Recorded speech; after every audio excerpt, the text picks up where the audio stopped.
Anova video update amada amuka hanna taramna ukchiri Germany amasung atopa Europe ki countries sing asida Russia dagi crude oil amasung natural gas singbu supply tawbada sizinariba Nord Stream pipeline asi kanana tawribano haibadu khangba ngamdana Thugairamle nakal amaromdana Russia na capture tawduna leiriba Ukraine gi jaga sing asida referendum Pangthokhre hairiba mafam sing asi officially Russian Federation gi saruk ama oire haiduna laukthokre hairiba thawdoani asi hauji leiriba Russia amasung Ukraine gi fibam asida yamna chawba awonba ama puraknabagi lambi ama oiri Russia na hauji capture tawduna leiriba Ukraine gi mafam mari Luhansk, Donetsk, Kherson amasung Zaporizhia hairiba mafam asida pangthokhiba referendum adugi resulta Kherson hairiba mafam asida leiriba miyamsing asigi manungda 87.5% na Russia da join tawba pami haiduna makogi opinion piraki aduga 2.5% na Ukraine saruk oina adumak leiningi haiduna makoina opinion piraki Donetsk ki oina 99% na Russia da join tawba pami Luhansk ki oina 98% na Russia da join tawba pami amasung Zaporizhia ki oina 93% na Russia da join tawba pami haiduna Russia ki side gi pangthokhiba referendum adugi result fangki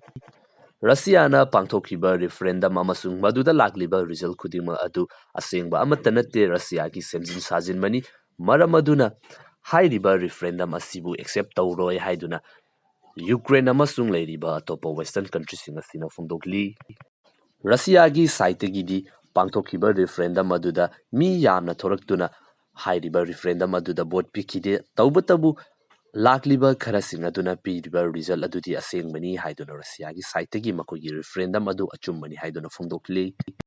Russia gi masigi kongtang asida matam kuinadagi songnaduna lakliba landfam asida losinba pambagi mong adudi aikoina hauji uba fangle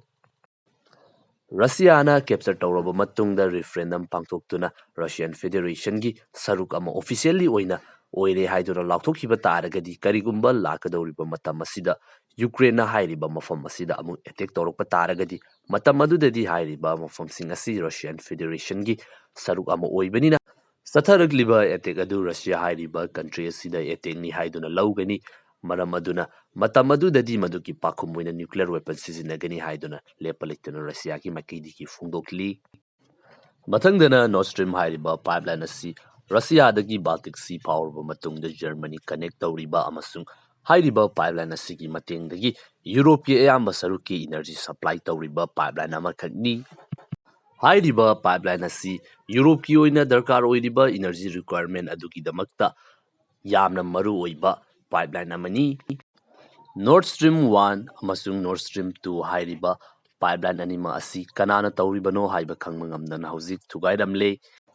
matam kuinadagi European countries sing asina Russia dagi makogi natural resource ki damakta depend tawriba asibu ontoktuna USA da oina depend tawhanabagi damakta USA gi site ki yamna kanna honaduna lakpa sidi aikoina adumak khangnaraba wafam ama khangni